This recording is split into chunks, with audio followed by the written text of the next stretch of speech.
Tu n'es pas obligé de mourir de maladie ou d'accident. Dis bien jamais. Dis ça, c'est pas moi. Dis bien au nom de Jésus, ça, c'est pas moi. Écoute-moi bien, même si tu ne le dis pas, je proclame ça dans ta vie. Tu ne mourras pas d'accident. Tu ne mourras pas de maladie.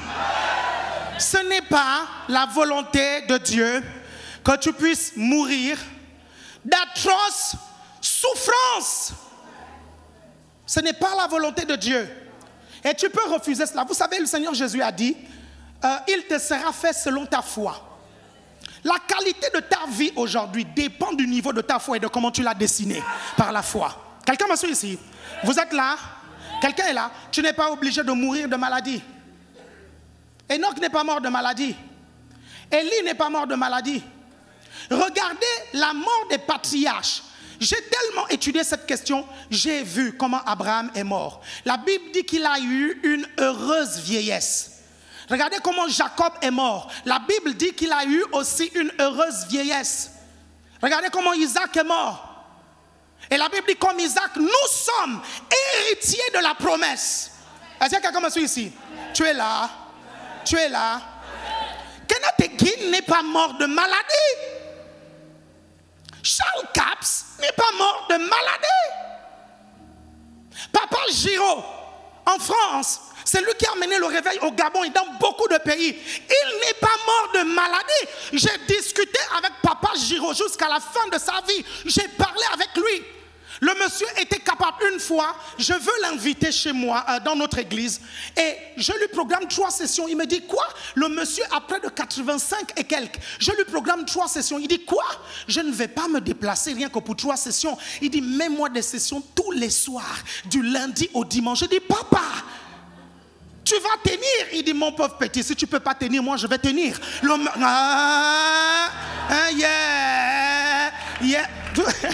Quelqu'un est là? Le monsieur était prêt à prêcher matin, soir, matin, soir, matin, soir. Quelqu'un me suit ici? Tu n'es pas obligé de mourir de malade. Dis, je ne suis pas obligé. Je le déclare au nom de Jésus. Dis, je piétine la maladie dans ma vie.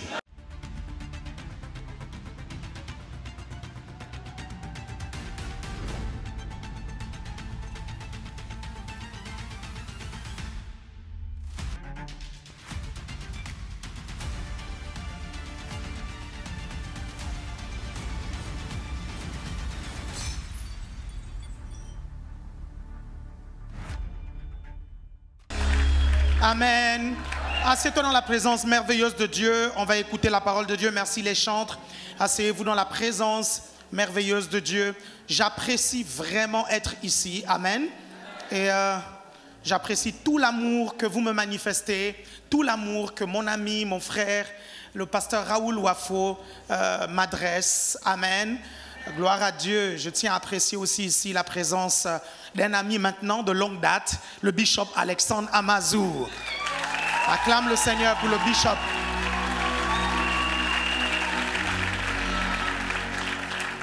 Ces enregistrements à Évangile TV ont énormément béni les téléspectateurs d'Évangile TV et les retours que j'ai eus, ce sont les paroles que le pasteur Raoul a dites tout à l'heure, la profondeur dans la parole. Et malembe,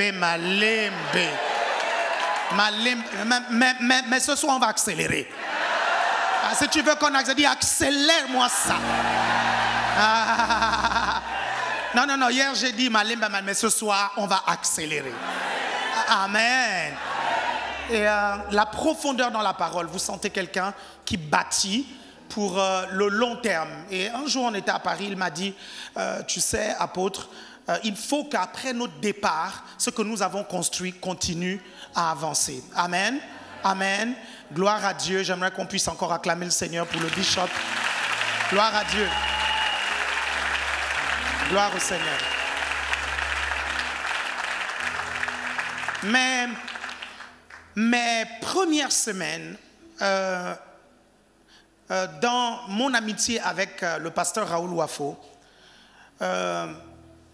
je remarquais une chose. Et j'avais pris à un moment donné la décision de ne plus aller le rencontrer avec de l'argent dans ma poche. Parce que quand je l'écoutais, j'avais l'impression que mes billets disaient « je veux changer de maître ». Et j'ai dit à un de mes collaborateurs, le pasteur Darius, un de mes collaborateurs proches, j'ai dit « mais ce mec, il est bizarre. Pourquoi, quand il me parle, j'ai tout simplement envie de prendre l'argent qui est dans ma poche et puis déposer tout simplement ?» Et à chaque fois, on partageait tellement de bons moments ensemble que quand il parlait, je prenais... Et vous savez, la nature a horreur du vide. Hein? C'est important de comprendre ça. La nature a horreur du vide. Quelqu'un me suit ici? Les démons qui sont revenus posséder le monsieur qu'on a délivré, quand Jésus dit, quand un démon sort, ok, il va, il tourne, il revient, il trouve la maison vide et bien rangée. L'un des gros problèmes de cette maison, c'est qu'elle est vide. Ça, c'est l'un des gros problèmes. Parce qu'en principe, la maison devait être remplie du Saint-Esprit. Quelqu'un me comprend ici? Si la maison était remplie du Saint-Esprit, le démon n'allait pas pouvoir revenir. Est-ce que vous me suivez? En fait, je n'aime pas me balader les mains vides. Je n'aime pas rouler à sec avec ma voiture. Vous savez, il y a des gens, tant que l'aiguille n'est pas au rouge, il n'ira pas à la station d'essence. C'est un problème. C'est un problème. Vous n'avez pas vu que les démons, quand on les chasse, ils vont dans les lieux arides. Quelqu'un me suit ici? C'est-à-dire là où il y a le sec, là où il n'y a rien du tout. Est-ce que quelqu'un me suit ici? Une voiture qui n'a pas le carburant est propice pour que les démons la rendent en panne. Non, tu ne m'as pas suivi. Non, tu ne m'as pas suivi. Tu ne m'as pas suivi. J'ai l'impression que tu n'as pas de voiture ici. Si tu as une voiture, dis j'ai une voiture. Pourquoi je dis tout ça? Je dis tout ça parce que, en fait, même si j'avais cette impression-là, comme je sais qu'il ne faut pas que je me balade les mains vides, ok, je n'ai pas arrêté de venir le voir. Vous suivez, avec les poches remplies, venir le voir avec l'argent dans le sac. Une fois, je me rappelle, my God, j'avais 1000 €. Et j'ai discuté avec lui. Pendant que je discutais, on partageait. Hein, c'était 1500, ah merci, 1500 €. On partageait, on parlait et tout ça. Et il m'expliquait des choses. Et vous savez, je lui ai dit un jour, je lui ai dit, tu sais, je ne suis pas de ceux qui demandent de l'argent aux gens. Je ne suis pas comme ça. Et ce n'est pas parce que tu es millionnaire et que tu es mon ami que tu me verras te demander quelque chose. Parce que tu as quelque chose de plus précieux que l'argent, la parole de Dieu. Et c'est ça que je veux. Quelqu'un me suit ici? Donc on partageait à un moment donné. Extraordinaire. Quand je pars, j'entends la voix de Dieu me dire, va donner les 1500 € là à mon serviteur. J'ai dit, my God. Et il venait de me dire, tu sais, quand tu donnes 1000 €, tu vas commencer à nager dans le palier des 1000. Quand tu donnes 10 000 €, tu commenceras à nager dans le palier des 10 000. Quand je pars, Dieu me dit, va donner les 1500 € là à mon serviteur. J'ai dit, bon, 1500 € c'est quand même beaucoup. Hein? Et ça, cette histoire, il y a environ 14 ou 15 ans de cela, je pense. Et donc, hein, c'est 1 million de francs CFA, 1500 €, 1 million de francs CFA. Et donc c'est comme ça que je m'en vais prendre le métro. Et quand je vais prendre le métro, j'entends Dieu me dire, va lui donner les 1500 €. Et je dis, bon, ok, je repars à l'hôtel. Si je le trouve au hall, je vais lui donner les 1500 €. Si je ne trouve pas au hall, je repars avec 1500 €. Mon Dieu. Je repars à l'hôtel. Ce jour-là, le Saint-Esprit l'a retenu au hall. J'ai dit, oh, mais 1500. Oh, mais 1500. D'habitude, après m'avoir accompagné, il va dans sa chambre d'hôtel. Mais là, il était là comme si quelque chose lui disait qu'il y a quelque chose qui t'attend. Et je suis venu, je lui ai dit, l'Esprit de Dieu m'a dit de te donner ça. Est-ce que vous suivez? Je vous dis que vous pouvez être ami avec quelqu'un, vous comprenez, ne soyez pas familier à la grâce qu'il y a dans la vie de la personne. Je lui ai donné l'enveloppe, il a prié avec moi, vous comprenez? À partir de ce jour, je vous dis, à partir de ce jour, ma vie est sortie complètement de la pauvreté. Vous pouvez être pasteur et être pauvre, hein? Je dis, vous pouvez être pasteur et être pauvre. Il y a beaucoup de pasteurs qui sont pauvres parce qu'ils ne comprennent pas ces principes-là. Quelqu'un me suit ici? Une année après, j'ai vu ma vie monter, ma vie financière monter. Et c'est à partir de ce moment-là que j'ai commencé à voyager en business. Dis, oh oui. Dis bien, oh oui. me challengeait. À chaque fois qu'il venait en business. Je dis non, c'est pas possible. Il faut que j'arrive à expérimenter ça. Je peux vous faire un tas de témoignages sur comment sa façon de vivre m'a édifié. Je peux vous faire un tas de témoignages. Juste un dernier pour la route. Il me dit un jour, tu sais Alain, je ne compte pas sur mon argent ou mon épargne pour financer mes voyages. Il dit, à chaque fois que j'ai un voyage, je commande aux finances de venir et les finances viennent. Quand j'ai écouté ça, j'ai dit, oh, ça c'est bien ça. Ça c'est bon ça. Quelqu'un me suit ici? Et il me dit, je ne vais jamais dans un pays sans que l'argent de ce pays ne vienne me dire bonjour. Quelqu'un me suit ici? Et j'ai expérimenté ça en Afrique du Sud. On est allé en Afrique du Sud et il reçoit un appel. Je dis, oh, c'est qui? Dit quelqu'un qui m'a vu et qui a appris que j'étais là en Afrique du Sud. Il va venir me voir. Et donc, la personne vient là où on était. Et quand la personne vient, ok, il discute avec la personne, tout ça. Après, il prie avec la personne s'en va. Je le vois revenir avec une grosse enveloppe. Je dis, hé, ça c'est quoi? Il dit, je lui dis, mais ça c'est quoi? Il me dit, je t'ai dit que je ne viens jamais dans un pays sans que l'argent de ce pays ne vienne me dire bonjour. Non. Si tu veux recevoir cette grâce, dis, je reçois. À partir de ce moment, j'ai dit, si c'est possible avec lui, c'est que c'est possible avec moi. Et à partir de là, quand je vais dans un pays, l'argent de ce pays vient aussi me dire bonjour. Ah, si tu veux cette grâce, dis j'attrape. Si tu veux cette grâce, dis je prends. Quand Dieu te donne des amis, est-ce que vous comprenez, qui vivent certaines choses, c'est pour que vous puissiez vous partager les grâces.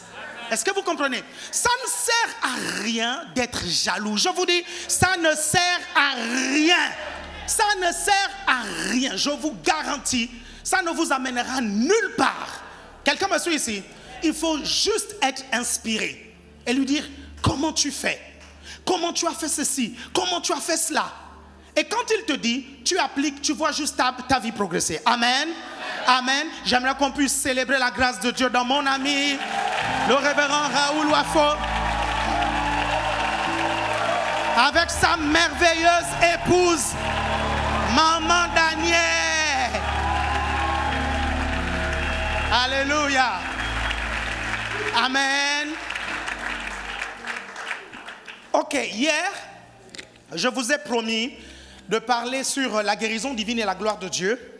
Mais en fait, je sens qu'il faut qu'on avance encore un peu plus avant de vous parler de ça. Peut-être que je vous parlerai de ça dimanche, je ne sais pas, parce que c'est un thème tellement profond qu'il faut avoir l'esprit ouvert pour comprendre ça. Est-ce que vous me suivez? Donc aujourd'hui, j'aimerais continuer sur le thème de la longue vie. Et demain, nous allons continuer sur le thème de la longue vie. On a beaucoup de choses à dire. Je sais qu'il y a des milliers de personnes qui nous regardent actuellement. Donc c'est le moment de poser le jalon de la longue vie dans votre destinée au nom de Jésus. Donne-moi un beau amen. Ton amen m'embête. Ah. Oui, vérité sur la mort qu'un chrétien ne doit pas ignorer. Oui, vérité sur la mort qu'un chrétien ne doit pas ignorer. Vous savez, un jour, Élisée se retrouve quelque part et il y a l'armée de Syrie qui l'environne, lui et son serviteur. Et son serviteur a peur. Et Élisée va dire, ne t'inquiète pas, ceux qui sont avec nous sont plus nombreux que ceux qui sont avec eux. Tout le monde me suit ici? Tout le monde me comprend ici? Et la Bible nous dit qu'Élisée va prier pour que Dieu ouvre les yeux spirituels du serviteur. Qui se rappelle de ce passage biblique? Est-ce que vous vous rappelez de ce passage biblique? Et la Bible dit que les yeux du serviteur vont s'ouvrir et il va voir toute une armée. Est-ce que vous me suivez? C'était un temps de guerre, un temps où Israël combattait la Syrie. Vous savez, pendant la guerre, il y a un démon qui est très opérationnel. C'est l'esprit de mort. Quelqu'un me comprend ici? Je dis bien, il y a un démon qui est très opérationnel. Quand vous voyez un pays en guerre, c'est que les esprits de mort sont opérationnels parce que le diable veut que les êtres humains rentrent. Certains qui ne sont pas sauvés vont en enfer le plus rapidement possible. Vous me suivez attentivement? Vous me suivez? Ok, donc une armée céleste spirituelle sera là. Pourquoi? Si c'est une guerre, Ça veut dire que la Syrie, pour gagner, doit infliger le maximum de morts à Israël, n'est-ce pas? Ok? Ou bien Israël doit infliger le maximum de morts à la Syrie, n'est-ce pas? Ok? S'il y a une armée spirituelle qui est là pendant cette guerre, c'est que cette armée spirituelle qui était du côté d'Israël avait pour but d'empêcher les esprits de mort de toucher l'armée d'Israël. Quelqu'un me comprend ici? Écoutez-moi bien, je suis venu ici avec une armée qui va déloger les esprits de mort prématurés dans vos familles. Non, tu ne m'as pas donné un bon amen. Tu ne m'as pas donné un bon amen. Je suis venu ici déprogrammer ce que le diable a déjà programmé dans ta vie. C'est-à-dire que là où les sorciers ont dit tu vas mourir, je suis venu dire que tu ne mourras pas. Quelqu'un me comprend ici? Là où l'esprit de mort a déjà choisi et décidé de venir prendre quelqu'un dans ta famille, ce soir même tu es le point de contact pour la fin de ce verdict de mort. Donne-moi un bon amen. Donne-moi un bon amen. L'armée céleste est déployée actuellement. Regardez, ce n'est pas la volonté de Dieu que l'être humain meure prématurément. C'est important que vous compreniez ça. Ce n'est pas la volonté de Dieu. Ce n'est pas la volonté de Dieu qu'un serviteur de Dieu meure prématurément, sauf si lui-même il l'a voulu. Ce n'est pas la volonté de Dieu. S'il l'a voulu, ce n'est pas grave. Quelqu'un me suit ici? Parce qu'il y a des gens qui disent, oui, mais vous prêchez la longue vie, mais Jésus est mort jeune. Mais Jésus est mort jeune pour que toi tu puisses mourir vieux. Regardez, Jésus s'est fait pécher pour que tu vives dans la sainteté. Jésus s'est fait pauvre pour que tu sois riche. Jésus est mort jeune pour que tu puisses vivre vieux. Quelqu'un me suit ici? Quelqu'un me comprend ici? Vous me suivez attentivement? Il y a donc, oui, vérité qu'un chrétien doit savoir. Regardez, il y a des moments où il y a comme des esprits de mort qui peuvent se balader dans vos familles. Vous avez la vérité, ok? Vous savez qu'il y a des promesses de la longue vie. Mais la Bible dit que vous pouvez vous tenir en intercesseur pour vos familles. La Bible dit que vous pouvez être le point de contact entre la grâce de Dieu et vos familles. Est-ce que vous me suivez? Vous êtes toujours là?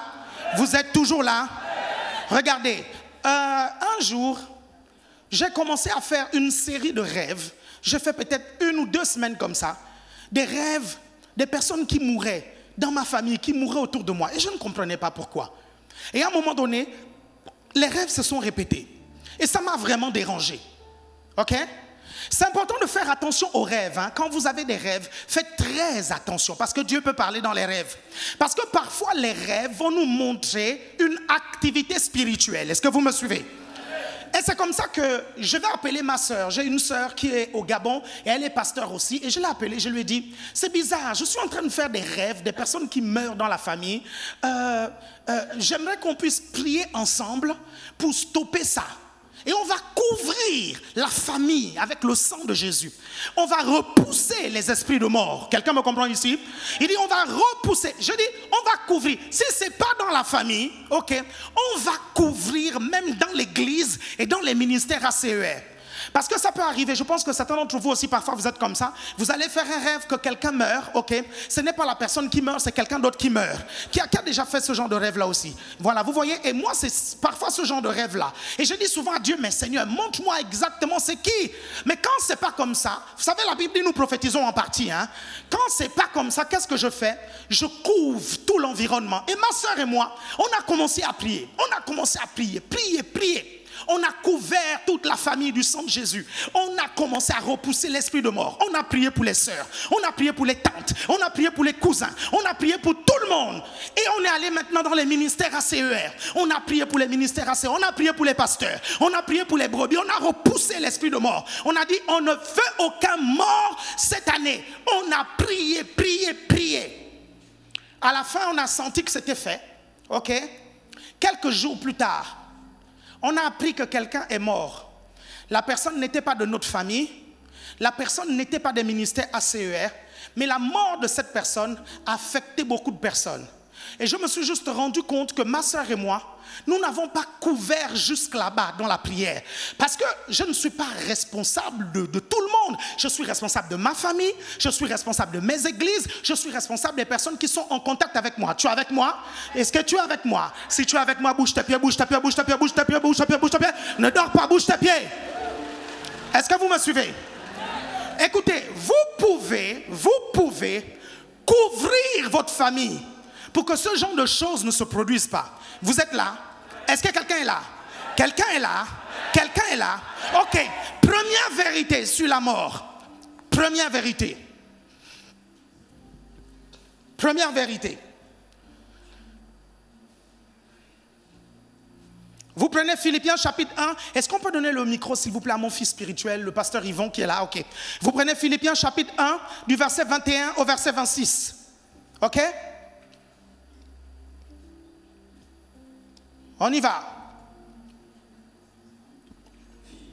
Philippiens chapitre 1 du verset 21 au verset 26. Car Christ est ma vie et la mort m'est un gain. Car Christ est ma vie et la mort m'est un gain. C'est-à-dire la mort m'est un salaire. Première vérité sur la mort, c'est qu'en vérité, la mort est un gain pour le chrétien. Quelqu'un me suit ici? Ça, c'est une vérité qu'il ne faut pas ignorer. Le problème, c'est quoi? C'est que cette vérité a été tordue par certaines personnes. Parce que c'est cette vérité-là que certaines personnes prennent, vous suivez, pour souhaiter aller au ciel, parce que leur vie est un échec, parce que leur vie est dans la pauvreté, parce que leur vie est terrible, parce qu'en fait, sur la terre, ils ne vivent pas heureux. Et les gens ne comprennent pas que la volonté parfaite de Dieu est que déjà sur la terre, tu vives le ciel. Non, tu ne m'as pas suivi. La volonté de Dieu est que sur la terre, tu vives le ciel. Quelqu'un me suit ici? Au ciel, on est riche. Sur la terre, tu dois être riche. Au ciel, on est dans la présence de Dieu. Sur la terre, tu dois être dans la présence de Dieu. Au ciel, on est dans la santé divine. Sur la terre, tu es dans la santé divine. Au ciel, on est dans le succès. Sur la terre, tu dois être dans le succès. Quelqu'un me suit ici? Parce que Dieu a créé la terre afin que la terre soit la jumelle du ciel. Quelqu'un me comprend ici? Donc, ta vie sur la terre doit être les prémices de ce que tu vas vivre au ciel. Il y a beaucoup de gens, quand ils arriveront au ciel, ils seront dépaysés parce qu'ils n'ont jamais connu la prospérité sur la terre. Est-ce que vous me suivez? Donc, quand je dis que la mort est un gain pour le chrétien, c'est important de dédramatiser la mort.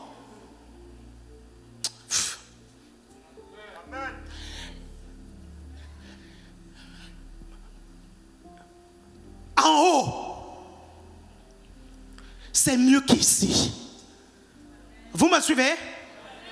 Le ciel, c'est mieux qu'ici. Est-ce que vous me suivez? C'est ce que la Bible nous dit. Et vous devez être conscient de ça. Quelqu'un me suit ici? Par contre, étant conscient de ça, je vous interdis de mourir à 50 ans. Non, donne-moi un mot amen. Étant conscient de ça, je t'interdis de mourir à 60 ans. Donne-moi un bon amen. Étant conscient de ça, je t'interdis de mourir à 70 ans. Donne-moi un amen. Étant conscient de ça, je t'interdis de mourir à 80. Donne-moi un amen. À partir de 80, tu dois commencer à penser. Tu dis, bon, ok, là-bas c'est bien. Ok, tu fais le rapport, tu dis, je vais continuer là-bas. Quelqu'un me comprend ici? Vous êtes là. Ne prenez jamais cette excuse pour vouloir aller au ciel et justifier vos échecs sur la terre. Quelqu'un me comprend ici? Ne prenez jamais ça. Vous savez, le Saint-Esprit m'a dit un jour une chose. Il m'a dit, Alain, fais attention à la façon dont tu vas quitter la terre. Il m'a dit parce que la façon dont tu vas quitter la terre va laisser un message aux gens derrière toi. Écoute-moi bien. Il dit la façon dont tu vas quitter la terre laissera soit une empreinte d'incrédulité derrière, soit un message de foi. Non, tu ne m'as pas suivi. Je dis bien que tu ne m'as pas suivi. Quand je regarde par exemple la mort de Enoch, bien aimé, c'est vachement édifiant. La Bible dit que le monsieur est tellement allé dans la gloire qu'il a été absorbé par la gloire et il ne connut point la mort. Vous êtes toujours avec moi? Est-ce que tu es avec moi? Si tu es avec moi, bouge tes pieds, bouge tes pieds, bouge tes pieds, bouge tes pieds, bouge tes pieds. Si tu es avec moi, fais comme ceci, fais comme ceci. Ok. Deux histoires. Une première histoire, c'est, vous savez, j'ai commencé à avoir des responsabilités très très jeune. Ça fait 30 ans que je prêche. Je prêche depuis 1991 et j'ai commencé à l'âge de 13 ans. Et s'il vous plaît, je prêchais des messages cohérents et les personnes qui m'ont vu commencer à prêcher sont toujours vivantes aujourd'hui et elles peuvent témoigner que mes prédications étaient cohérentes. Quelqu'un me suit ici? Et quand je sortais de l'adolescence, j'ai encadré un groupe de jeunes. Et à une réunion dans l'après-midi, j'ai commencé à prêcher et la puissance de Dieu est descendue dans la salle. Quand la puissance de Dieu est descendue dans la salle, il y a des personnes qui sont tombées en extase. Vous savez, l'extase, c'est la troisième dimension des visions. La première dimension, ce sont les visions spirituelles. La deuxième dimension, ce sont les visions écran ou les visions ouvertes. La troisième dimension, ce sont les extases. Dans les extases, vos fonctions physiques sont momentanément suspendues. Est-ce que vous me comprenez? Tellement la gloire de Dieu est sur toi que tu es comme plongé dans un profond sommeil et tu es transporté. Donc, pendant que je prêche, la présence de Dieu descend. Et les gens commencent à tomber partout. J'étais jeune. Et je dis souvent aux gens, quand je prie pour les gens et les gens tombent, je n'ai pas commencé à faire ça étant adulte là. Quand j'étais jeune, ma Nintendo, ma Game Boy, c'était prier pour les gens. Je n'avais pas de Game Boy. Je n'avais pas de jeux vidéo. Mais mon divertissement, c'était aller prêcher l'évangile. C'était pour chasser les démons. Quelqu'un me suit ici? Aller faire les délivrances. Quand on me disait, il y a un malade pour qui aller prier là-bas, j'allais prier. Est-ce que vous me suivez? Donc c'est comme ça que deux sœurs, dites deux sœurs, elles vont tomber en extase. Et quand elles vont tomber en extase, la réunion va se terminer et les deux vont toujours être là allongées. Et on va faire les annonces et à un moment donné, elles vont se lever. Et quand elles vont se lever, je vais leur demander de témoigner. Il y a une d'elles qui prend la parole, qui dit non, j'étais là et un ange m'a pris, un ange m'a transporté au paradis. Et la personne me dit, c'était un lieu tellement magnifique, tellement beau. J'ai atterri dans une sorte de prairie et j'étais dans la félicité et je n'avais plus envie de revenir. Et là, elle dit, c'est bizarre, j'ai aperçu telle sœur. Et elle désigne la deuxième sœur qui était en extase. Elle dit, pendant que j'étais dans la prairie avec l'ange, j'ai aperçu cette sœur-là avec un ange dans la prairie aussi. Est-ce que vous me suivez? Et là, la deuxième sœur va maintenant prendre la parole. Elle va dire, elle se retrouve dans la prairie. Elle dit, Alain Patrick, cet endroit est indescriptible. Il n'y a pas de mot ici sur la terre qui peut décrire l'originalité des couleurs, la profondeur de l'air qui te transperce, l'eau. Elle dit, il n'y a pas d'endroit comme ça. À un point où je ne voulais plus revenir. Et elle me dit, cette deuxième sœur, que l'ange lui a dit, écoute, il faut que tu repartes. Je voulais que tu vois ces choses pour que tu comprennes à quoi ressemble le ciel et que tu t'attaches à Jésus sur la terre. Donne-moi un bon amen. Et l'ange lui dit, écoute, il faut que tu repartes. Il faut que tu repartes. Elle dit, partir où? L'ange lui dit, il faut que tu repartes sur la terre. Elle dit, et l'ange l'amène dans une sorte de ravin. Elle dit, non, il faut que tu repartes. Et elle dit, non, moi je ne veux pas repartir. Moi je veux rester là. L'ange lui dit, si, il faut que tu partes parce que ta mission n'est pas encore terminée. Et là-bas sur la terre, on t'attend. Elle dit à l'ange, non, ici c'est trop beau. Ici c'est tellement bien. Je ne veux pas partir. Et quand elle n'a même pas eu le temps de terminer la phrase, elle dit, l'ange l'a poussée. Et quand l'ange l'a poussée, elle a plongé dans un ravin. Et elle est revenue dans son corps. Et elle est revenue à la réunion. Quelqu'un me suit ici? Et elle me dit, c'était un endroit tellement beau que je ne voulais pas du tout revenir. La majorité des personnes qui ont vu véritablement le ciel vous disent que rien n'est incomparable. Vous suivez ça? Donc en fait, bien aimé, il n'y a pas photo. La vie au ciel est bien meilleure que la vie ici sur la terre. C'est pour ça que l'apôtre Paul dit, la mort met un gain. Dans le même passage, il dit, mais à cause de vous, je choisis de rester. Et demain, nous allons voir cette phrase qui est extrêmement importante. Quelqu'un est là? Quelqu'un est là? Quelqu'un est là? Bouge ta pied si tu es là. Bouge ta pied, bouge ta pied, bouge ta pied, bouge ta pied. Allez, fais un peu comme ceci, fais un peu comme ceci, fais un peu comme ceci. Fais un peu comme ceci. Voilà. Voilà. Et fais comme ça, fais comme ça. Une histoire très importante, Smith Wigglesworth. Qui connaît Smith Wigglesworth? Amen. Un évangéliste anglais. Le monsieur, il a été amené au Seigneur par sa femme. Et sa femme va mourir. Quand sa femme va mourir, on raconte, vous savez que Smith Wigglesworth a ressuscité plusieurs morts. Vous me suivez? Plusieurs morts. Quand sa femme va mourir, il va aller dans la chambre, il va imposer les mains à sa femme va revenir à la vie. Et quand sa femme va revenir à la vie, sa femme va lui dire, non Smith, laisse-moi partir. Là-bas c'est tellement beau, j'ai envie d'être avec Jésus. Et Smith dit, si telle est ta volonté, ok, il n'y a pas de problème, repars. Et la femme remeurt. Non, je ne sais pas si vous, je ne sais pas si vous imaginez la dimension. La femme meurt, ok, il ressuscite la femme, il a une conversation avec la femme lui dit, là-bas c'est tellement beau, je veux repartir, ok. Et la femme remeurt, la femme part. Quelqu'un me suit ici? Quand j'ai lu l'histoire de Smith Wigglesworth, je me suis mis à la place de Smith. Je dis, moi là, je ne te laisse pas repartir. Oh. Non, je ne te laisse pas. Qui va te cuisiner à Teke encore? Non, tu ne m'as pas suivi. Non, tu ne m'as pas suivi. Il y a débat entre toi et moi. Non, tu ne peux pas partir. Les enfants, là, on va les élever comment? Je vais les élever comment? Quelqu'un me suit ici? L'élément clé, c'est quoi? C'est que Smith Wigglesworth avait tellement développé sa foi que, en fait, il affrontait des cas de mort qu'il ramenait à la vie. Quand vous lisez la biographie de Smith Wigglesworth, vous comprenez véritablement c'est quoi un être humain qui a l'esprit de foi. Tout le monde me suit ici? Si tu me suis, fais comme ceci. Première vérité, c'est celle-là. Mais attention, il ne faut pas que cette vérité soit un prétexte, ok, pour chanter des cantiques là-haut, là-haut, un jour j'irai là-haut. Il y en a qui le chantent parce qu'ils ont des galères. Quelqu'un me suit ici? Là-haut, là-haut, parce que la personne a des dettes. Donc elle sait qu'en allant là-haut, elle va fuir les personnes à qui elle doit de l'argent. Quelqu'un me suit ici? Ça, c'est l'esprit de Jean-Michel Cancan avec Manjunga. Manjunga ne peut pas mourir. Dis-lui d'abord de ramener mon argent. Et il y a beaucoup de Manjunga parfois à l'église. Ils veulent aller au ciel parce qu'ils ont tellement de dettes, qu'ils savent qu'au ciel là-bas, leur créancier ne va pas les poursuivre. C'est une mauvaise motivation. Dis, c'est une mauvaise motivation. Je te dis que tu vas au ciel dans de telles conditions. C'est Jésus lui-même qui te dit, repars d'abord payer tes dettes.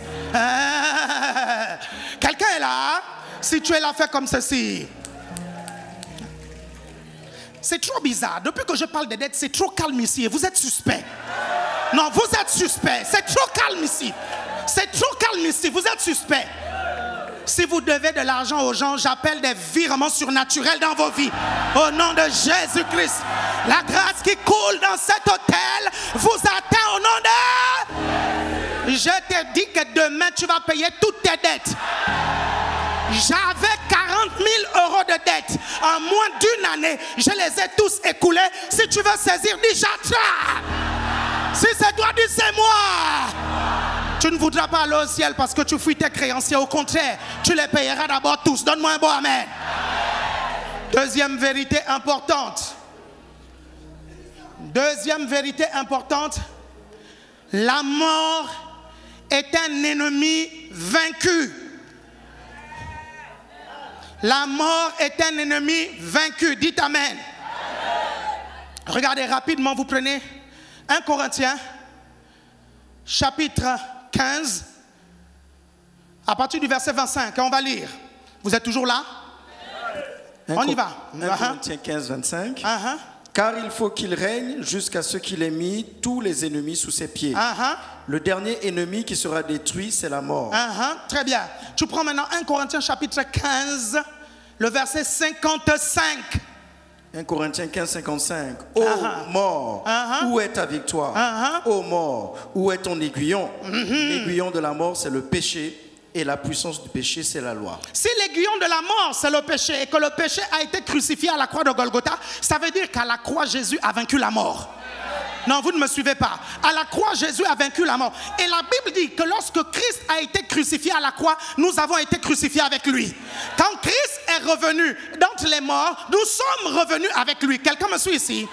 Ça veut dire que la défaite que le Seigneur Jésus a infligée à la mort, nous aussi, nous avons infligé cette défaite au nom de Jésus. Et nous sommes assis dans cette victoire. Dis, je suis assis dans la victoire contre la mort et l'esprit de mort. Regardez, on prend un autre verset biblique. Un autre verset biblique. Vous prenez Apocalypse. Apocalypse chapitre 1. Du verset 17 au verset 18. Apocalypse chapitre 1 verset 17. Quand je le vis, je tombais à ses pieds comme mort. Donc c'est Jean qui est en train de parler, le disciple de Jésus. Continue. Il posa sur moi sa main droite en disant, ne crains point, je suis le premier et le dernier et le vivant. Très bien. J'étais mort et voici, je suis vivant au siècle des siècles. Je tiens les clés de la mort et du séjour des morts. Je tiens les clés de la mort et du séjour des morts. Tout le monde me comprend ici? Je tiens les clés de la mort et du séjour des morts. J'aimerais un tout petit peu restituer le contexte de ce passage biblique. Ok? Là, l'apôtre Jean est à l'île de Patmos et là, c'est l'apôtre Jean qui écrit le livre de l'Apocalypse. Vous êtes d'accord avec moi? C'est l'apôtre Jean, le disciple bien-aimé de Jésus. Et vous allez remarquer que parmi les 12 disciples de Jésus, c'est le seul qui n'a pas été tué. Si vous ne saviez pas, je vous donne l'information. Jean n'a pas été tué. À un moment donné, les Romains ont voulu tuer Jean. Et ils l'ont mis même dans ce qu'on appelle la sentence de l'huile bouillante. C'est-à-dire à un moment donné à Rome, il y avait une sentence. Quand tu es condamné, on bout l'huile, vous comprenez? Et tu deviens le beignet à l'intérieur. C'est maintenant toi le poisson frit à l'intérieur. Quelqu'un me suit ici? On le prend, on le met dedans. Ok? Et l'histoire de l'église dit qu'il est sorti de là sans égratignure. Maya! Sans égratignure. À un point où on a changé son nom. On l'a surnommé Jean le Divin. Quelqu'un me suit ici? Parce que les Romains avaient l'impression qu'ils ne pouvaient pas le tuer. Et c'est comme ça qu'on l'a envoyé dans une île très très loin. Et vous allez comprendre pourquoi Jean a développé cette résistance à la mort. Et je vous raconterai comment Jean est mort. L'histoire de l'église raconte. Jean est le disciple qui accompagnait Pierre lors de la résurrection. La Bible nous dit qu'il y a 2 disciples qui ont couru vers le tombeau. Et il y a un, le plus jeune, c'est-à-dire Jean, qui a couru plus vite que le plus vieux, Pierre.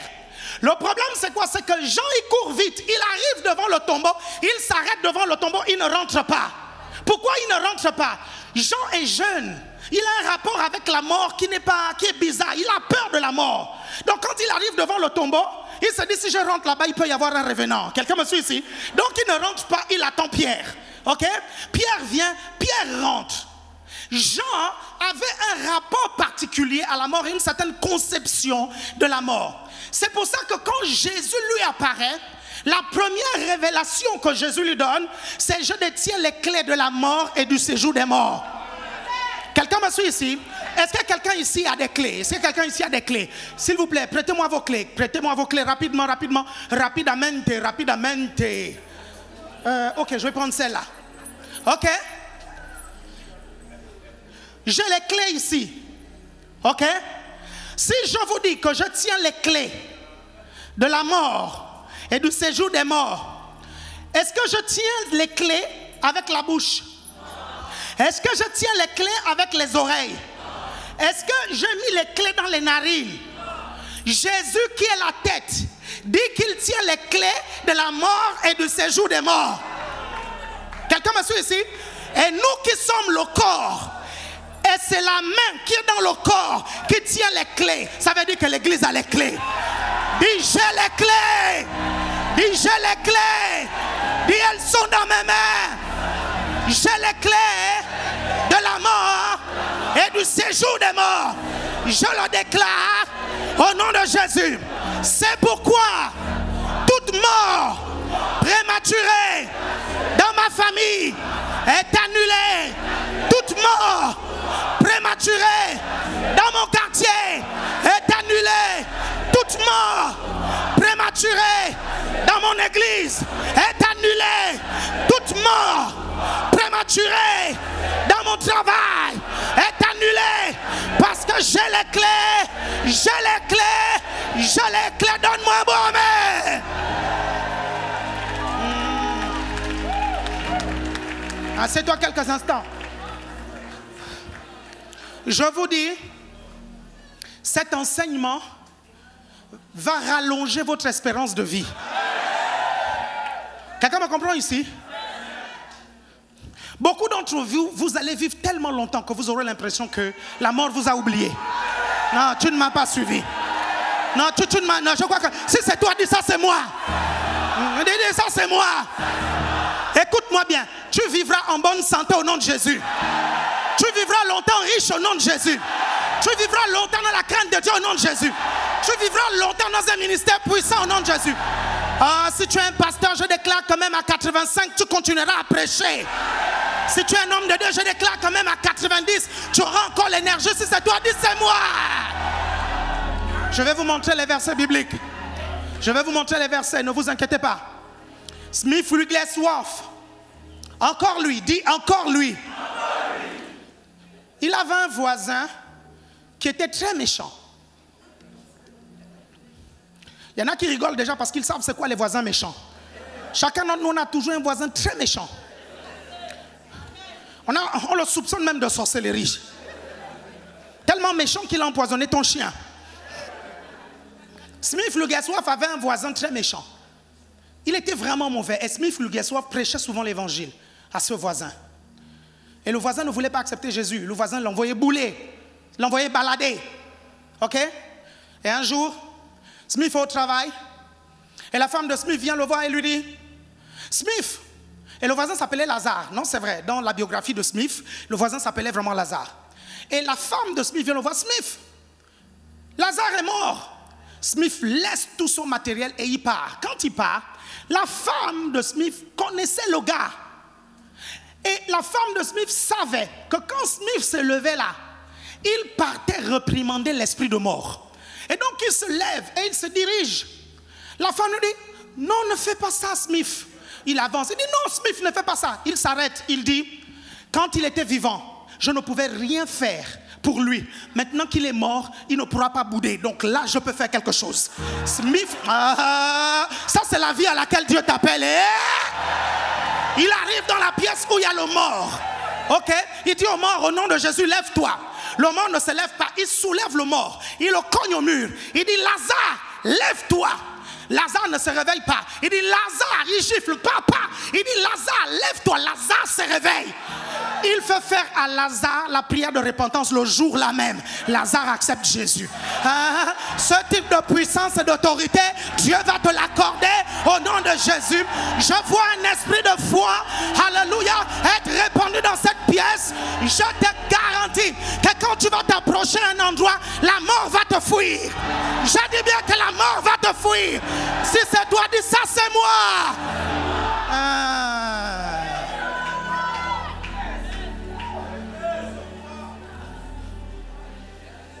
Troisième vérité que tu ne dois pas ignorer. Tu n'es pas obligé de mourir de maladie ou d'accident. Dis bien jamais. Dis ça, c'est pas moi. Dis bien au nom de Jésus, ça, c'est pas moi. Écoute-moi bien, même si tu ne le dis pas, je proclame ça dans ta vie. Tu ne mourras pas d'accident.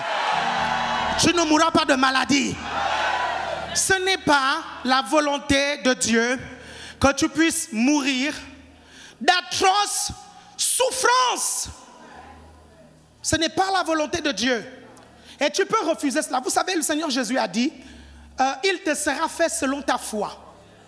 La qualité de ta vie aujourd'hui dépend du niveau de ta foi et de comment tu l'as dessinée par la foi. Quelqu'un me suit ici? Vous êtes là? Quelqu'un est là? Tu n'es pas obligé de mourir de maladie. Enoch n'est pas mort de maladie. Élie n'est pas mort de maladie. Regardez la mort des patriarches. J'ai tellement étudié cette question, j'ai vu comment Abraham est mort. La Bible dit qu'il a eu une heureuse vieillesse. Regardez comment Jacob est mort. La Bible dit qu'il a eu aussi une heureuse vieillesse. Regardez comment Isaac est mort. Et la Bible dit comme Isaac, nous sommes héritiers de la promesse. Est-ce que quelqu'un me suit ici? Tu es là. Tu es là. Kenneth Hagin n'est pas mort de maladie. Charles Capps n'est pas mort de maladie. Papa Giraud, en France, c'est lui qui a amené le réveil au Gabon et dans beaucoup de pays. Il n'est pas mort de maladie. J'ai discuté avec Papa Giraud jusqu'à la fin de sa vie. J'ai parlé avec lui.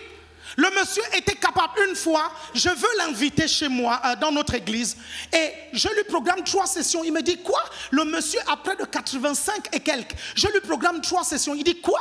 Je ne vais pas me déplacer rien que pour 3 sessions. Il dit, mets-moi des sessions tous les soirs, du lundi au dimanche. Je dis, papa, tu vas tenir? Il dit, mon pauvre petit, si tu ne peux pas tenir, moi je vais tenir.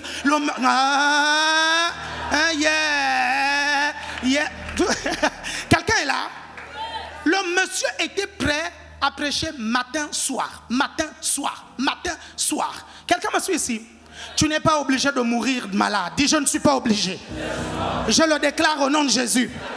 Dis, je piétine la maladie dans ma vie. J'écrase la maladie dans ma vie. Hypertension, je t'écrase. Diabète, je t'écrase.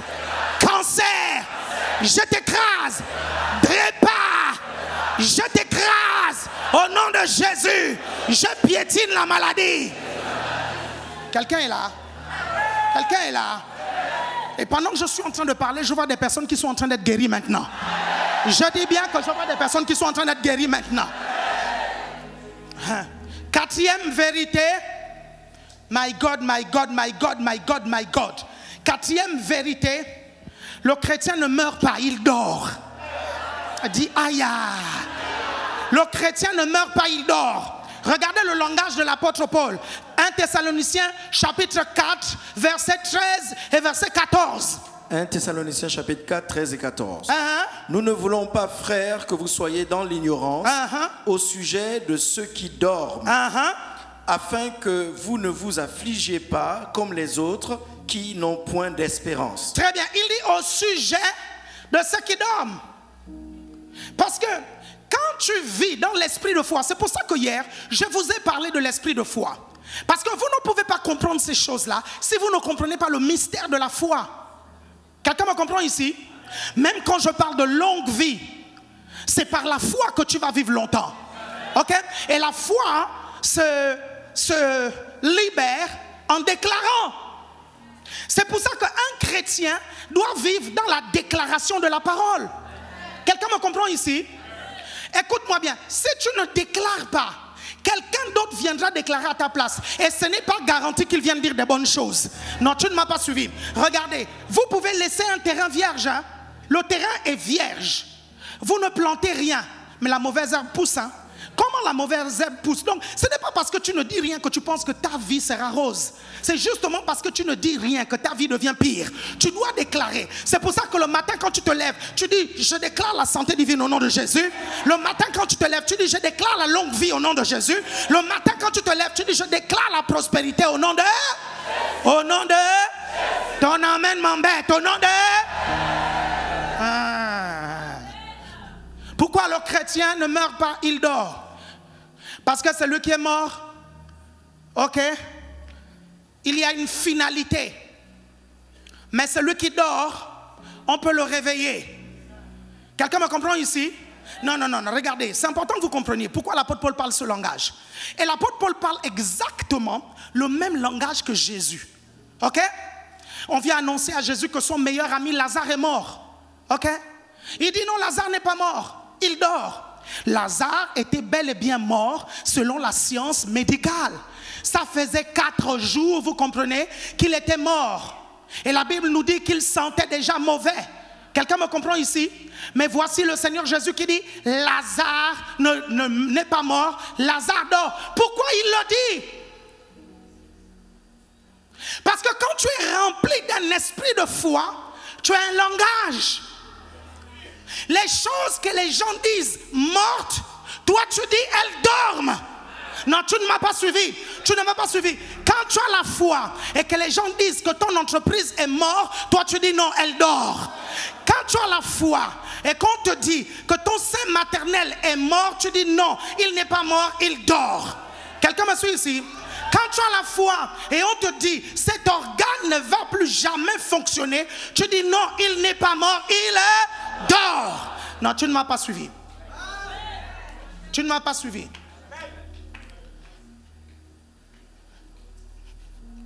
J'avais un couple dans notre église. Ils n'arrivaient pas à avoir d'enfants. Et ils ont fait une première tentative. Ça n'a pas pris. Deuxième tentative. Les médecins disent, si on garde l'enfant, l'enfant va être comme un monstre. Troisième tentative. La grossesse ne prenait pas. Quatrième tentative, rien du tout. Les frères sont allés prier pour eux. Moi, j'étais là. Vous savez, il y a des moments où, parfois, tu attends, comme Jésus a fait attendre, ok, avant la résurrection de Lazare. À un moment donné, le frère vient me voir avec sa femme. Ils disent, apôtre, depuis là, quand on perd les enfants, tu nous dis juste, vraiment, soyez forts. Tu n'as jamais prié pour nous. Et je dis, ok.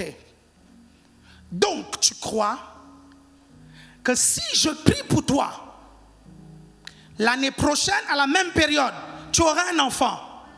Il dit, oui, je crois. Je dis, ok, pas de problème. Dimanche, je prierai pour vous. Et dimanche, j'ai prêché. J'avais prêché sur Jacob et Ésaü. Et la puissance de Dieu était au rendez-vous. J'ai appelé le couple et j'ai prié pour eux. Un an après, la femme a accouché parce qu'un mois plus tard, ou 2 mois plus tard, elle est tombée enceinte et elle a accouché. Ce qui s'est passé, c'est quoi? C'est que quelque chose s'est ouvert dans le ventre de la femme à un point où ils n'ont pas eu qu'un seul enfant. Ils ont eu un deuxième enfant en quelques mois d'intervalle. Le ventre était tellement ouvert qu'elle est devenue tellement fertile. Quelqu'un me comprend ici? Et je peux vous prendre un tas de témoignages comme ça. J'aimerais vraiment booster votre foi. Quelqu'un me suit ici? Je ne veux embarrasser personne. Je veux vraiment booster votre foi et vous dire que c'est possible. Quelqu'un me suit ici? Et je dis que c'est possible. Regardez une histoire. Il y a un prophète appelé le prophète Fletcher. Le prophète Fletcher, c'est le père spirituel de mon père spirituel dans le prophétique. Et c'est le prophète Fletcher qui a ordonné le prophète Sosten Mabwadi. Et un jour, il est venu dans mon église. Et quand il est venu dans notre église, il a commencé à prophétiser sur les gens. Il prophétisait. Et à un moment donné, il était fatigué. Quand le prophète est fatigué, vous commencez à voir que les prophéties deviennent floues. Ça devient très flou. Parce que vous connaissez les brebis. Vous savez quand est-ce qu'il prophétise exactement et quand est-ce que ça devient flou. Et là, je lui dis, prophète, ça fait un moment que tu travailles, tu as faim. Ça marche aussi quand on a bien mangé. Oui. Non, tu peux rigoler. Ça marche aussi quand on a bien mangé. Il dit, that's right, ça c'est vrai. Je lui dis, on va aller manger. Et il y a une maman qui me dit, apôtre, on veut recevoir le prophète. Donc, quand vous avez terminé, venez à la maison. Je vais vous préparer à manger. Donc on arrive. Bien aimé, je n'ai jamais vu une table aussi bien décorée. C'était la première fois que je voyais les fruits, vous savez, étaient tellement bien rangés. On dirait les livres des témoins de Jéhovah. Les fruits qui sont dans le livre des témoins de Jéhovah là. J'ai dit, oh, mais les fruits là, je ne vois ça que dans les livres des témoins de Jéhovah. Je regarde, je dis, mon Dieu, donc ça existe en vrai. Est-ce que vous me suivez? Et donc, c'est tellement bien, tout était là, vous comprenez. Donc, on mange. À un moment donné, le serviteur de Dieu, le prophète Fletcher, il dit en anglais, il s'arrête de manger. Vous savez, le pasteur David Njadi, il disait souvent, il y a des paroles prophétiques qui se libèrent avec le cure-dent. Quand le serviteur de Dieu a bien mangé, il dit, toi là, voilà, tu vas être béni. Et c'était un peu comme ça. Et donc, il finit de manger, et là, il dit, now we can prophesy.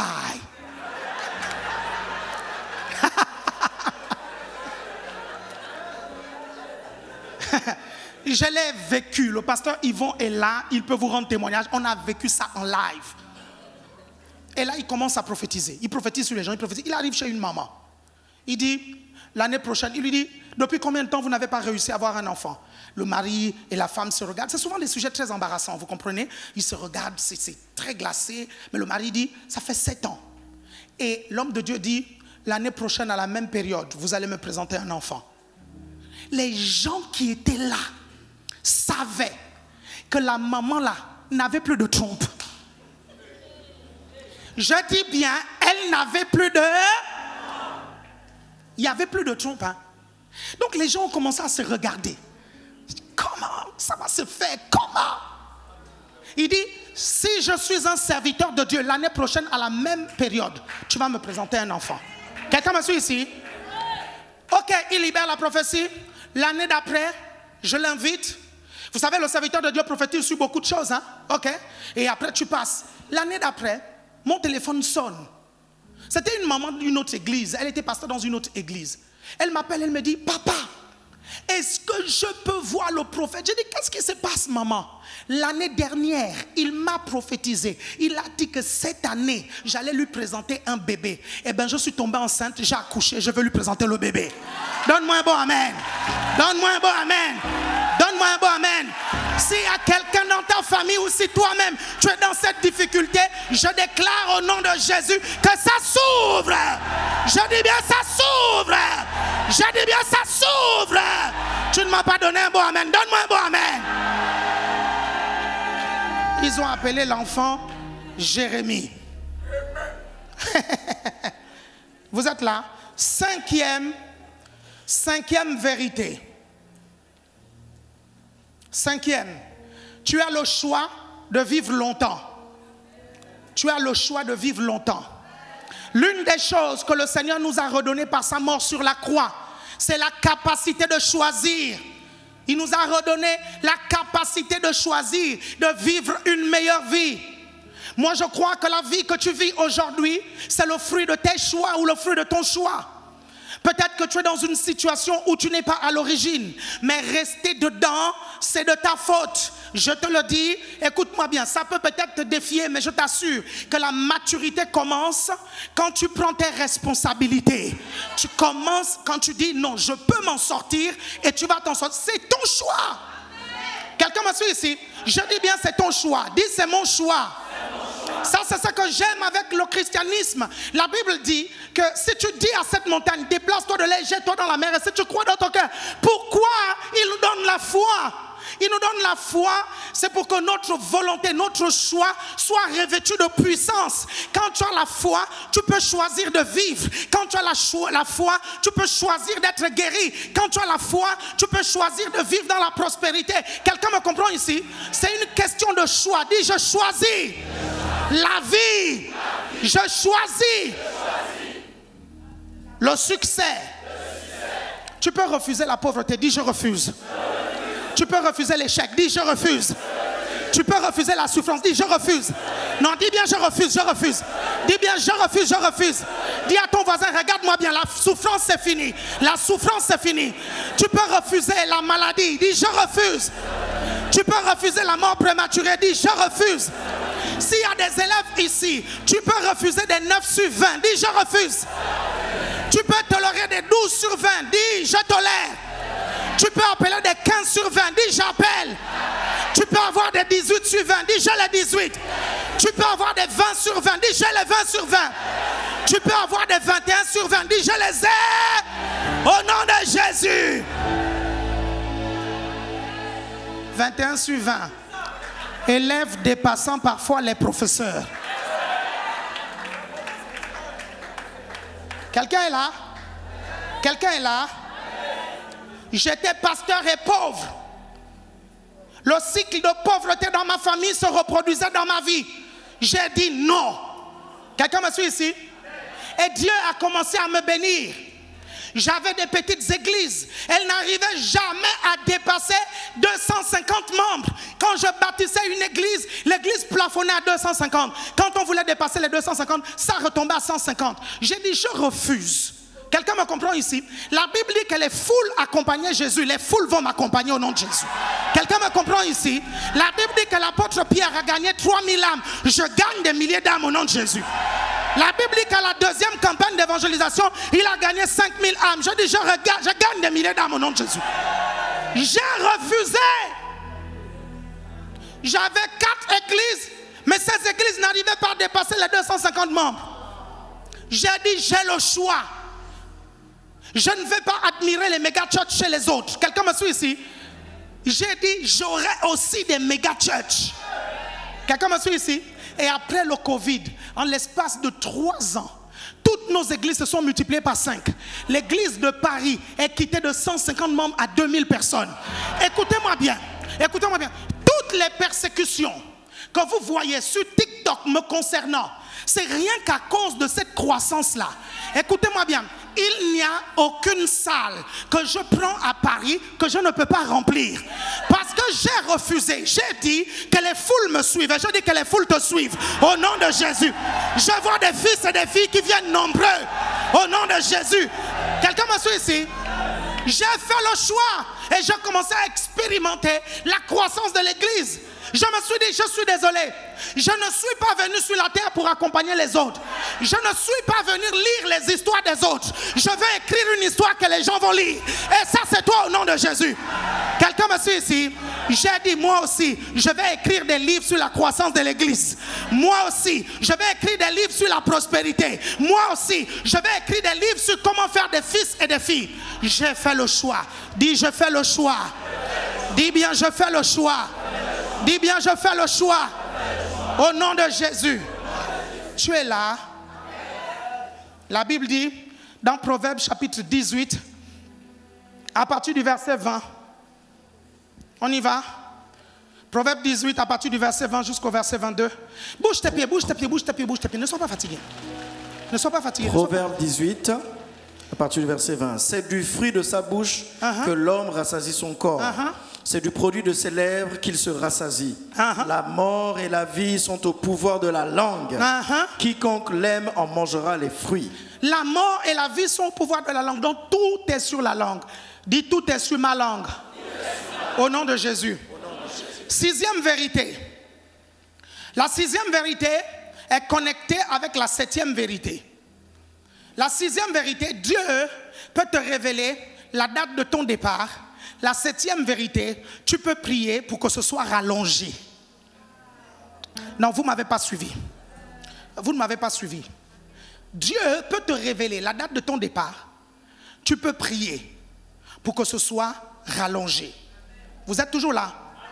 Donc la 6e vérité, c'est ça, Dieu peut te révéler. Et il y a des passages bibliques. 2 Pierre, chapitre 1, à partir du verset 14, la Bible dit, car je sais que je la quitterai subitement, ainsi notre Seigneur Jésus-Christ me l'a fait connaître, C'est Pierre qui dit, et je regarde comme un devoir aussi longtemps que je suis dans cette tente, c'est-à-dire le corps, de vous tenir en éveil par des avertissements, car je sais que je la quitterai subitement, ainsi que notre Seigneur Jésus-Christ me l'a fait connaître. Vous êtes là? Dieu peut te révéler, mais le bon côté de ça, c'est que si tu n'es pas rassasié, le psaume 91 dit, je te rassasierai de longs jours et je te ferai voir mon salut. Regardez, on va lire un passage, 2 Rois chapitre 20. 2 Rois chapitre 20. Vous allez voir rapidement, il me reste 5 minutes, il me reste 5 minutes. Et tout à l'heure, je vais prier rapidement pour toutes les personnes qui se battent avec l'idée qu'ils ne vivront pas longtemps. Le diable vient chuchoter à leurs oreilles et le diable leur dit, tu ne vas pas vivre longtemps. Et le diable a même déjà fait une limite. Le diable t'a dit, tu ne dépasseras pas tel âge. Et vous le savez parce qu'il vient vous chuchoter ça à l'oreille. Certains d'entre vous, vous avez même cru que c'était Dieu qui vous disait ça. Est-ce que vous suivez? Alors que c'était les plans du diable que vous étiez en train de découvrir. Vous me suivez? Je vais prier rapidement pour stopper cela et annuler cela. Quelqu'un me suit ici? Mais avant ça, j'aimerais vraiment qu'on passe les 4 dernières minutes à parler de cette vérité très importante. 2 Rois chapitre 20, nous parle de l'histoire du roi Ézéchias. La Bible nous dit que Dieu va parler au roi Ézéchias. Et Dieu va lui dire, écoute, mets tes affaires en ordre parce que tu vas mourir bientôt. C'est un prophète. My God, retenez bien. C'est un prophète qui vient le voir pour lui dire que Dieu me dit que tu vas mourir bientôt. Et le prophète s'en va. Vous me suivez? Ézéchias reste derrière. Il dit, Ça ne peut pas se faire. Je t'ai servi avec intégrité. Je t'ai servi avec droiture. Tu ne peux pas me reprendre maintenant. Est-ce que vous me comprenez? Pendant que le prophète s'en va, Dieu redit au prophète, repars dire à Ézéchias que le nombre de ses jours est rallongé à 15 ans. My God, my God, my God, my God, my God. Ta prière peut renverser une prophétie négative. Je dis bien que ta prière peut renverser une prophétie négative. Regardez, je vais vous dire une chose. L'esprit de foi, comprenez bien, l'esprit de foi est au-dessus de l'onction prophétique. Non, je vais redire. Malesata pelagorasia topoloma mepate takobolahia. L'esprit de foi est au-dessus de l'onction prophétique. Vous comprenez? L'onction prophétique va ouvrir vos sens afin que vous voyez et vous entendez. Quelqu'un me suit ici? La finalité de la prophétie, c'est l'esprit de foi. Vous me comprenez? Il n'y a aucune prophétie négative que quelqu'un m'a donnée, moi Alain Patrick Tsenge, qui s'est accomplie. Pourquoi? Parce que l'esprit de foi qu'il y a dans ma vie est tellement fort. Les gens sont venus me dire, tu vas vivre ceci. Je me suis tenu là, j'ai dit au nom de Jésus, je renverse. Bien aimé, des vrais prophètes sont venus. Pourquoi? Parce que je sais que quand tu as l'esprit de foi, tu peux dessiner ta vie. Non, tu ne me suis pas. Je dis bien, tu ne me suis pas, tu ne me comprends pas. Est-ce que quelqu'un me suit ici? Est-ce que quelqu'un me suit ici? Écoutez, après il y a des gens qui vont dire, oui, mais on a prophétisé sur toi que tu auras des persécutions. Écoutez-moi bien, les persécutions c'est le couloir qui conduit vers la gloire. Qui vous a dit qu'un chrétien doit avoir peur des persécutions? C'est le lot du chrétien. La Bible dit, ceux qui veulent vivre pieusement en Christ seront persécutés. Les persécutions sont le propulseur. Écoutez-moi bien. La publicité, c'est la publicité. Qu'on parle de toi en bien, on fait ta pub. Qu'on parle de toi en mal, on fait quand même ta pub. La publicité, c'est la publicité. Quelqu'un me suit ici? Moi, je n'ai pas peur des persécutions. Donc, quand un prophète vient de me voir pour me dire, oui, il y aura des persécutions, je sais une chose, c'est que lorsque je traverserai le feu ne me consumera pas. Lorsque je traverserai les eaux, regardez, il y a des gens qui vont chez des prophètes pour que les prophètes puissent leur dire leur avenir. Vous me suivez? Vous me suivez? Je n'ai rien contre les ministères prophétiques. J'ai des amis qui sont prophètes. Vous me suivez attentivement? Mais je sais une chose. Il existe la parole de Dieu. Ce que Dieu a dit sur ma vie, si je m'assois dessus, ce que Dieu a dit dans ma bouche devient ce que Dieu dit. Non, tu ne m'as pas suivi. Non, tu ne m'as pas suivi. Regarde. Si un prophète vient te dire que dans 3 mois tu vas mourir, la Bible dit je te rassasierai de longs jours et je te ferai voir mon salut. Tu t'assois dessus et tu dis je ne mourrai pas dans 3 jours, je ne mourrai pas dans 5 ans, je ne mourrai pas dans 10 ans, je ne mourrai pas dans 15 ans, je ne mourrai pas dans 20 ans, je ne mourrai pas dans 30 ans, je ne mourrai pas dans 40 ans. Si c'est toi, dis ça c'est moi. Dis je vis longtemps, je vis longtemps, je vis longtemps. Je déclare que cet esprit de foi, est-ce que tu peux te lever quelques instants? Je déclare que cet esprit de foi vient maintenant sur ta vie. Au nom de Jésus-Christ. Ce que tu déclares va arriver au nom de Jésus. Je dis bien que ce que tu déclares va arriver au nom de Jésus. Regarde, après ce soir, je vais t'expliquer ce qui va se passer. Quand on était jeune, on jouait à un jeu. On se mettait au bord de la route. Et on disait, ça c'est ma voiture. Ça c'est ma voiture. Ça c'est ma voiture. Quand on était jeune, on passait à côté de certaines maisons et on disait ça c'est ma maison. Ça c'est ma maison. À partir de ce soir, je dis bien à partir de ce soir, vérifie d'abord que tu as un grand terrain. Vérifie d'abord que tu as un grand garage. Parce qu'à partir de ce soir, l'esprit de foi qui descend, lorsque tu diras ça c'est ma voiture, la voiture apparaîtra. Quand tu diras ça c'est ma maison, quelqu'un viendra te dire je te donne la maison. Quelqu'un me suit ici? Parce que Dieu ouvre ta bouche. Commence à prier maintenant. Commence à prier maintenant. Commence à prier maintenant. Commence à prier maintenant. Commence à prier maintenant. Commence à prier maintenant.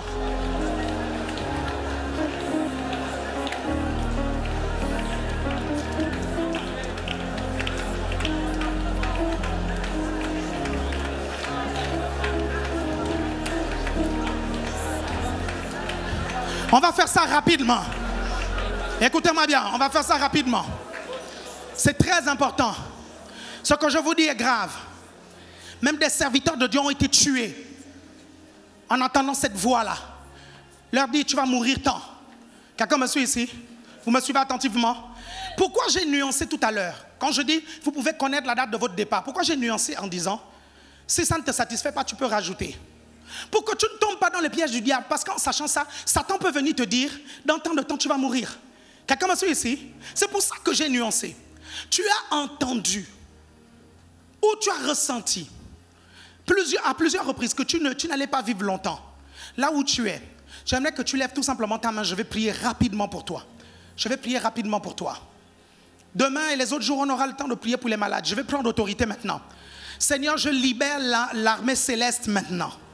Je déclare au nom de Jésus que les anges vont déloger les esprits de mort maintenant qui rôdent autour d'eux dans le nom de Jésus.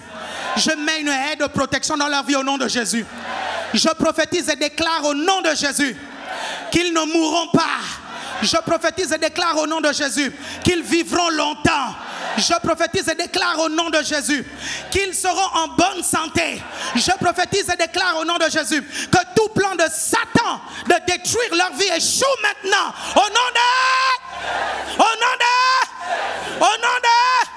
je prophétise la rallonge de leur espérance de vie.